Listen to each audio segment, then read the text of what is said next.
Welcome back to I Know a Guy Bicycles, hanging out with the guy. Hey, I'm Justin the Guy on this As the Wheel Turns, So the Days Are Our Rides. Yeah, any kind of industry out there, especially when you talk about the cycling community, it is a soap opera at times. And I want to bring in light some of this chitter chatter of different things going on out there, but I also want to bring some insights of what you may not be thinking or seeing in articles and so forth, or what really to expect from that. I'm basically just going to go over the industry news, my perspective, help you as a consumer, or if you're in this industry alike, to kind of have this communal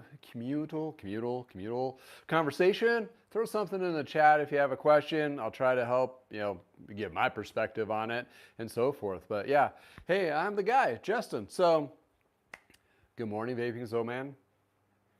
So yeah, here we are in later season, September of 2023, and we're all having a hangover from the COVID business and all that and whatever. Got all that going on, right? Well, the big topic I'm talking about is Trek beating Specialized in the retail front. Okay, I'm not talking about bike brands, what models they have, any of that. Not in what they're selling. It's actually how they're running their retail front businesses is what I want to bring to light. So let me back up a little bit here. Let me give some insights on this. The reason being is if you watch any of my stuff, you know I've been around. I've been in the cycling community for over 30 years, working in shops, including my parents' shop in the 90s. So that's where I came up through that. Within the last 30 years plus, I also worked in conjunction at the same time working in bike shops part-time, working for Big Five Sporting Goods, which if you don't know what Big Five Sporting Goods is, it's like a smaller Dick's or Sports Authority, used to be Sports Authority, Shields type of business, but they were smaller and they do less expensive sporting goods, right, across the spectrum. I got kind of burned out in the cycling industry. I actually needed to jump into something different. Went into Big Five Sporting Goods, which gave me the opportunities to advance and all that good stuff. Anyway, trying to give some weight of my perspective from big corporate, multi-location. When I'm talking about Big Five Sporting Goods, at the time I left, they had over 400 stores. So I knew the whole ecosystem of the corporate big box retail in that perspective. In addition to the mom and pop shop where my parents had at Parker Bikes, in addition to a multi-chain store location, to the last position I had technically at a bike shop was actually a software program, which we talked to bike shops across the nation called Retail Toolkit, which is now owned by Smart E-Tailing if you're in the biz. So with my perspectives, that's what I'm doing these, I wouldn't say speculations, but observations of what is going on in the front lines of the Trek store and the Specialized store. As you may know or may not know, I'm in Loveland, Colorado, which we have now both of those in my market, which I've been in both shops several times, kind of just, I don't know, snooping around, like kicking the tires in the bike shop to see what's new, that kind of thing, because I do mostly older refurbish. Also, I need bike boxes to ship stuff, so it gives me the opportunity to build rapport with those employees of both sides. And it's it's a cycling community thing. So when you're looking at like the frontline mechanic or service rider or salesperson, they bounce around to different shops. So it's more like they're not, they're drinking the Kool-Aid when they're working there, but they're not drinking the Kool-Aid 24/7. Let's put it that way. And there lies the difference between the independent bike dealer, which is the bike shops maybe in your area that carry different brands. They may carry Trek, but they may carry other brands too. They're all locally owned and that kind of thing. The Trek stores are corporate owned. They've been buying stores across the nation aggressively. They bought the store that I was working at called Lee's Cyclery in Fort Collins, which they had 3 locations at the time. So that's the whole soap opera's been going on for the last, I would say, about 4 or 5 years. Okay, let's get to the conversation of what is going on with his retail stores, right? You think, okay, is there a disconnect, right? Is there a disconnect from corporate to the consumer and what's already out there? Okay, so Trek and Specialized, they've had bicycle dealers obviously since the 70s and actually the 80s and 90s more so, and they have perspectives yeah, it's kind of like their perspective of how things should be ran. And sometimes they've learned, sometimes they don't, and sometimes they don't care because they're a big corporate and they try to do a big blanket of product or whatever decisions over bigger areas where everybody's bike shop. If you've been in the bike shops or worked in bike shops or have your own little area, you have your own little niches. You know, like if you're a mountain town, you're doing more road mountain bikes than versus road. If you're down on the plains, it's more hybrids or kits. You know, it's like all these diversities. Well, they try to do a big stick whack at all this stuff, and they've been doing this for years. Well, getting their teeth wet of actually having the responsibility of being an upfront line of is doing timelines, getting the right product mixes to the right stores and all that thing. Where, when I worked at Big Five Sporting Goods, they had that down. They understood where different markets had different needs and they had different product mixes. So good as, this was insane. This is a little sidebar from the Big Five Sporting Goods, is I did store development in 4 columns of a brand new store, right? And the other store was in Greeley, which is like 30 miles, 15 to 30 miles away. Different dynamics. It's a college town versus, well, it is another college town, but a different kind of farming kind of. Anyway, long story short, didn't like, you know, oh, okay, new store. They may not know the numbers quite right and so forth and the inventory mix. They gave us the inventory mix that was out of their models. They had the numbers daily of what you needed to make. And I don't kid you not, they had their crap together so good that there was very little percentage variable. They knew exactly how much that store was going to produce and what kind of product mix it's going to go. They've been around for doing retail for over 50, 60 years now. They got their crap down. So when you look at that and you look at Specialized and Trek's like 4 years into it going, yeah, we're doing great. And Specialized is like, okay, we need to do something about this. And they're not really committing. Okay, what yeah, to me, it's kind of hurting. Well, it is hurting the independent bike dealers. Let's just say that out loud. It's just happening. And either they're getting bought by a Trek or they're being pinched and they're like, oh, they're doing the warm and oh, we're here supporting you. Okay, I heard this tune back in the late 90s from Schwinn. They opened up a corporate store in Denver, Colorado, did the same damn thing. They were like, hey, we're here for you. Blah, blah, blah, independent bike dealer. That's when all the, they're like, we're protecting you. Yeah, that's, it gets me all fired up because they're doing one thing and doing the other. I know, I understand the market's changing. They have to adapt. They have to do all these things. Canyon came in to direct-to-consumer, scared the pants off of both of them. They had to do something. So that's what they're doing. And Trek decided to go with the retail front locations, and they're doing really well. There's like a shark in water that smelled blood. They are at it. I mean, they're buying shops crazy. Specialized kind of pushed the gas on it, got a few, and they pulled back a little, and they decided to do the 3 stores here in the Fort Collins Loveland market in Colorado.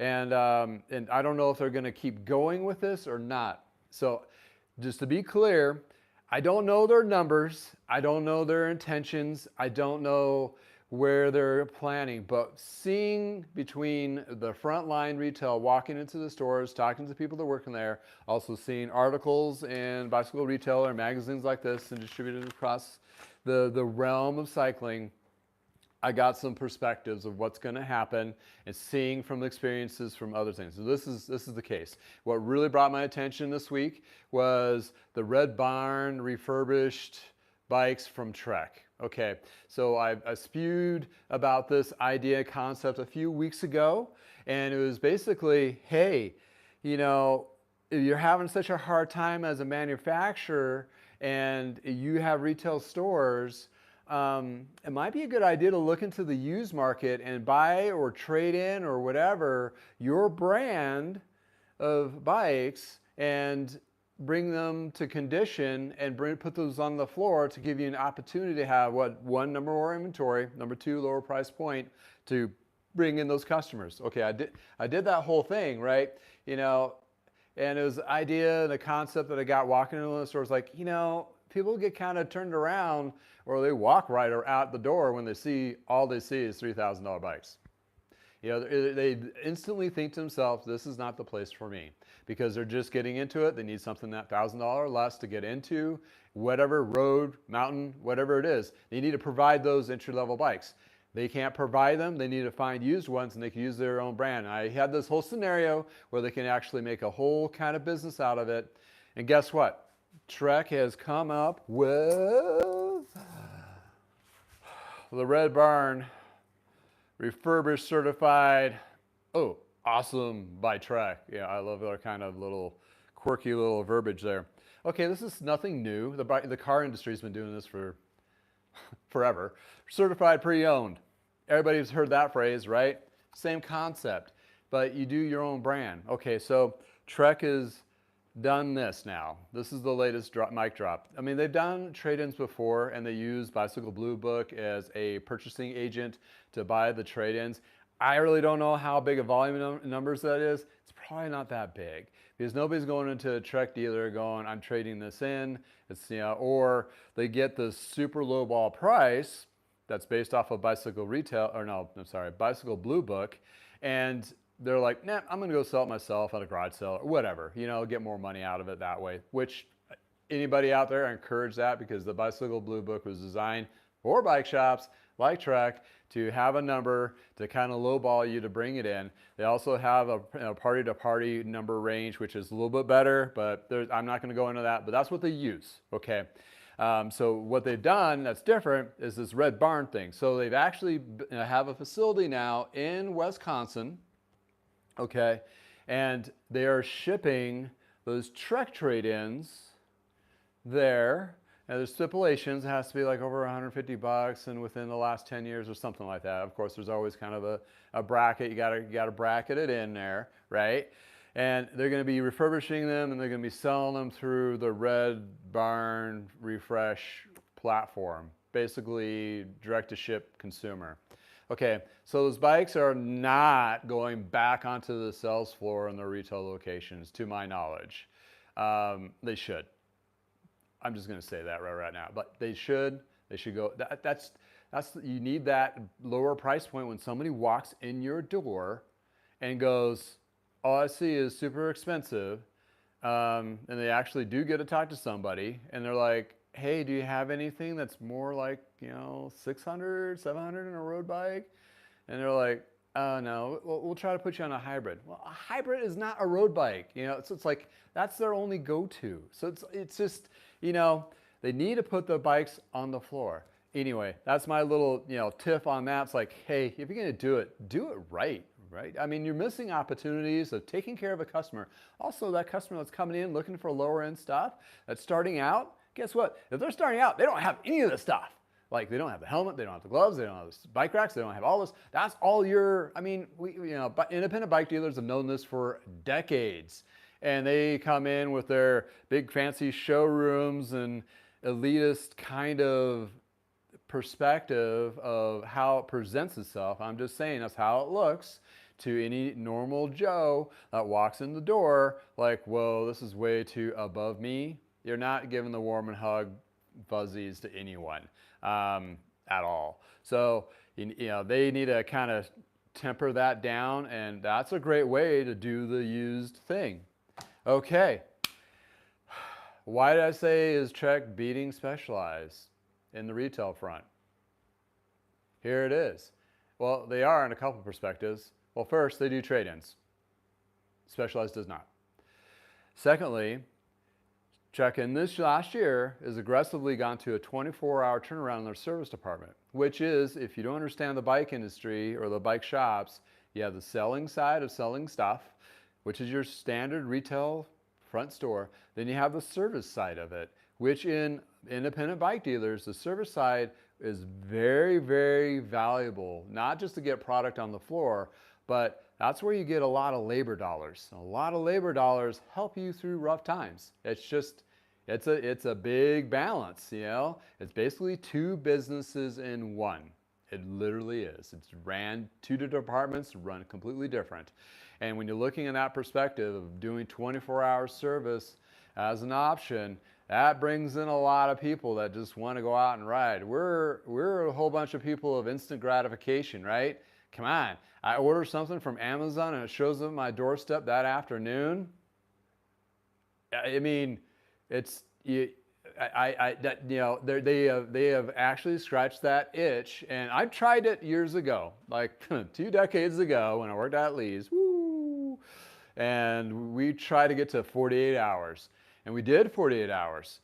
It was rough, and I had a crew. I mean, wow. And I'm talking about the same market that these guys are in right now, that perspective. And I can tell you right now, the truck store, since they consolidated down to one, it's a smaller footprint, smaller location, and they're doing now slap them with a 24-hour turnaround. They are getting crushed. They are busy bees. I mean, busy.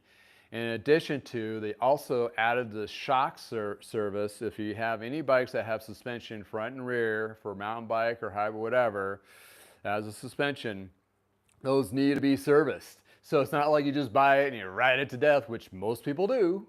So when you go look for used bikes out there, buyer beware, because those actually need to be serviced, or get documentation that they have been serviced. But anywho, if you're an avid mountain biker, you're gonna need that shock serviced front and rear. They're providing a service where you take the bike in, they take the forks and the suspension off, and they ship it to their one of 7 facilities across the nation. That's all they do is the suspension work, which basically is still in the same model of Dirt Labs and Longmont. Yeah, that's a plug, not sponsored. They've been doing it for years. They're good guys. That's all they do is suspension. So look them up as a cross-reference of experience. Anyway, they're doing the same concept there, but they supersized it. So you get your mountain bike in the shop. They pull the fork and the suspension, send it out there. They give you the opportunity to have a loaner bike to use for a couple days while you're waiting for that to come back and be put on. Yes, there's a cost to it. I'm not really sure what the cost is, but it's expensive, whatever the case may be. Some suspensions you can do yourself, use them in YouTube videos as you're watching this, or you have other, some of those independent bike dealers. Some are really good at just doing that. So, look around, shop around, ask the right questions. Okay, sidebar on that. So, what we got going on, what Trek is doing, besides just having people in the front door trying to sell overpriced bikes, is, drum roll, well, they're doing 24-hour service. They provide a service for suspension. And now they have trade-in, which are actually a big promotion on that as well, to get you into that brand again. You can trade in a Specialized at a Trek store. Well, that Specialized is going to Bicycle Blue Book. It's not going into the mix. Okay, so I walk into the Specialized store. Do you do trade-ins? No. What's your service turnaround? Oh, about a week or so. And do you have suspension? Well, we have a guy on hand that does some suspension, but it's kind of like really, really kind of gray, shady-ish. Like not, they'll try to bolster it, like, oh yeah, we're good and superior on this, but honestly, the training that's involved for all those aspects are huge. I give it to Trek that they've actually had to have this in the works in a while. It's not that they just saw my podcast 2 weeks ago and went, oh, that's a great idea, let's do that. Like I talked about before, big corporations are like Titanics. I mean, they're just like, it takes forever for them to go in directions and so forth. That's where the independent bike dealer is a little more on the fly, can adjust the market and be a little healthier sometimes. The big chains like that, and that's what they're becoming. Trek is becoming a big chains. They've actually superseded how many locations that Performance Bike, if anybody remembers Performance, they have more locations than that. So they also are, both companies have tapped into the European market, which is huge in cycling. Okay, I'm getting long-winded, but I'm back into the line of Titanics it takes them to do this. So they had to have a plan. Somebody had to know what they were doing ish within Trek that went, okay, I got an idea, let's do it this way. 24-hour service. Oh, we need suspension, let's attack this. Why did they do this? Plain and simple. The market got cold, hard and fast last year. Like, oh, we need wow. I mean, they have over probably 400 stores now, or somewhere around like that. They're sinking in areas. Where do we bolster, bring up our numbers? Service. Like any independent bike dealer is like, oh, we really push service. We put some promotions out there. That's the quick injection of money flow, cash flow to help you out. And Trek just jumped on that. And whatever the think tanks they had, they came up with a 24-hour service and went aggressive with that. And the service portion for suspension, yes. So they are thinking, they're on the ball. So Specialized, they may have something that works now. I may not know about it. That might be the case. But as is perspective of 2023, what we're looking at right now, is they're kind of like, oh, we're just going to rely on our bike sales, and maybe this new SL8 Specialized will bring more excitement within the community. And okay, this is the same playbook from the 90s. Okay, things are slowing down. Let's release a new product to get people excited. Okay, that's fine and dandy, but unfortunately that new exciting thing is now $5,000 to $15,000 new and shiny. Oh my, I mean, oh, you're killing me, right? I mean, I get it with the trickling down technology. In the next couple of years, we'll be seeing those frames a little bit lower price points, but still expensive. Yeah, how big a market is that going to, grasp? Trek is doing the same thing. They're going to release some new stuff too. I'm sure of it. And the new Slash, whatever it was, with this huge jungle gym of a chain system. I haven't seen any videos on it, but I just see the pictures of the bike and I'm just laughing like, man, that is just wow. I mean, wow. But anywho, that's where they're trying to take, the frontline markets, and they're doing some learning. So, hey, from a little guy that owns a garage shop that's been in this industry, and guess what? I don't drink anybody's Kool-Aid. This is experiences that I've had working in Trek and Specialized stores over the years and seeing how they kind of ran their businesses from that back in perspective. I have those insights, but I don't drink their Kool-Aid. I don't have any vendors. That's the beauty of what I do. And I know that sounds kind of weird. It's like, well, you don't get stuff at wholesale. It's like, I don't know. I get a couple bucks more expensive when I buy it from Jensen's USA or Planet Cyclery or wherever on eBay. It's the same thing, maybe a few bucks more. But I figure that's sanity tax, because I don't want to deal with vendors because they're going to have a rep that's going to be calling me all the time, wasting my time, trying to make me buy stuff I don't need.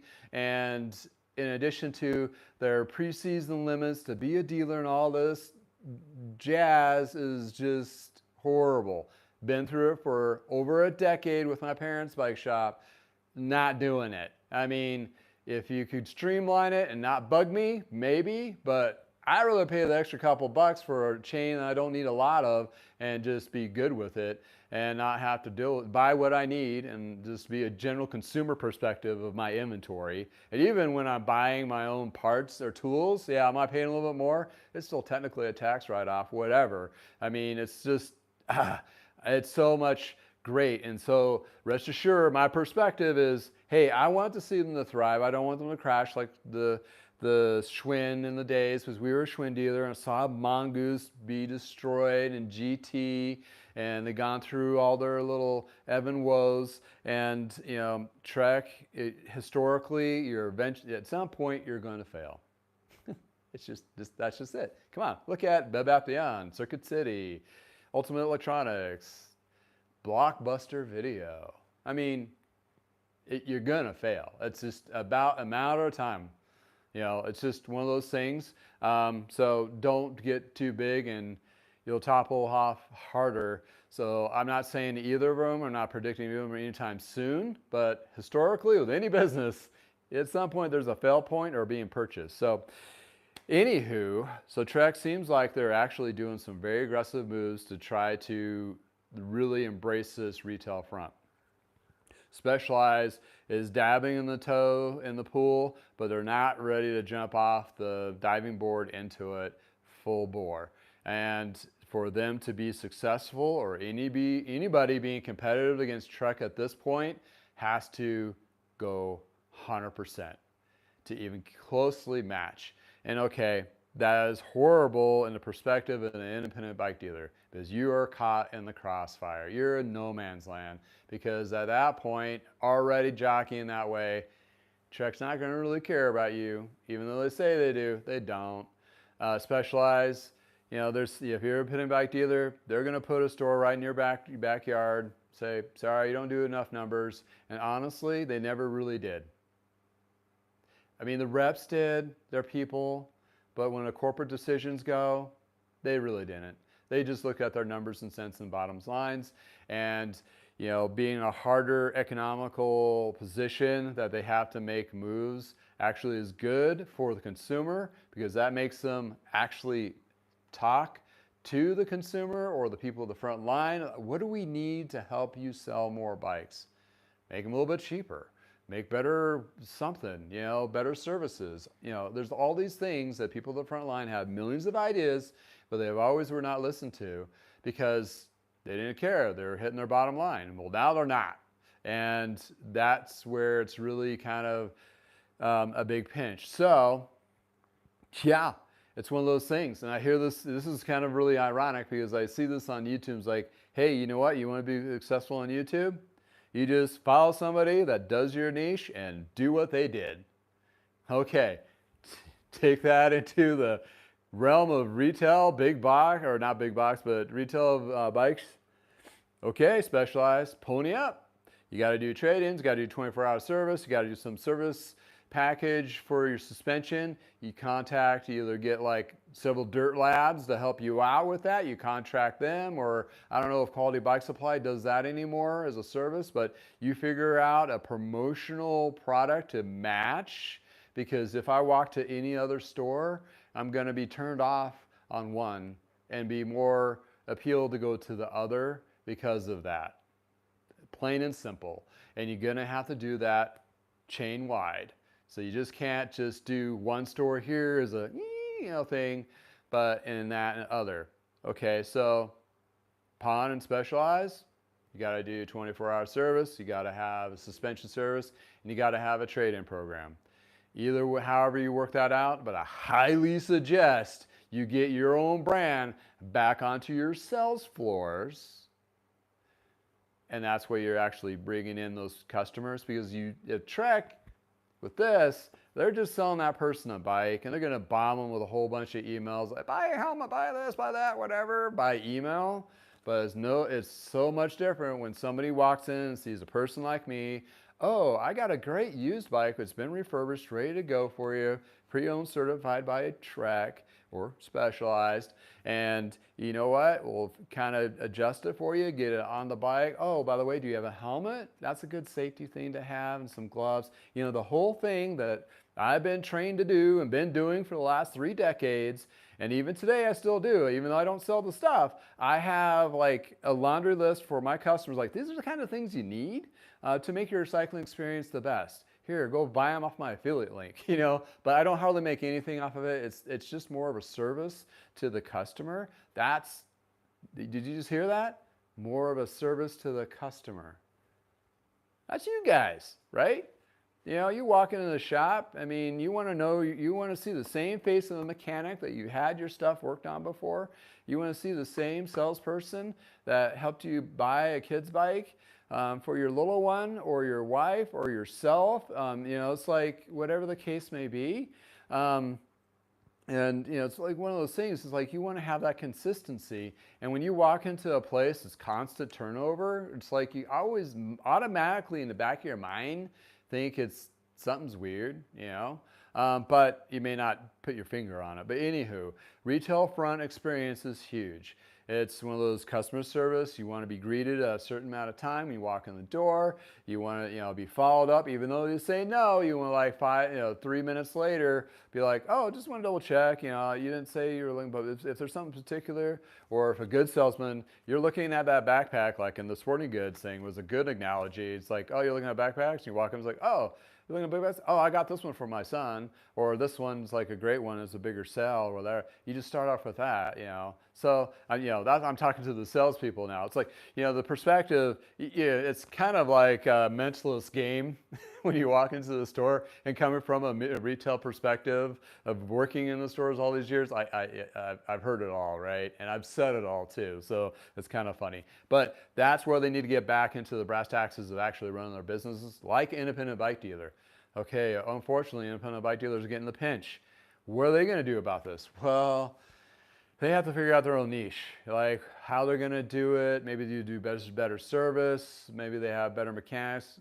Boast that we have over 60 years of experience in service between our mechanics. We do all the suspension, whatever your niche is. That's how they're going to fight and claw for those things, right? To sustain and survive. But for the big corporations, at first I hated the whole concept. Now it actually does provide a guy like me. At the time, this would have been great because I would have not have gone to Big Five Sporting Goods. I would have gone into a corporate store like Trek, gone up the ranks and had opportunity and a pay that actually would match with benefits and so forth. That would have been great. You get a happier employee there. So as in the frontline employee perspective, it's great. As a business owner, it sucks because you're just going to get nailed. And they don't care. They don't care at all for you. So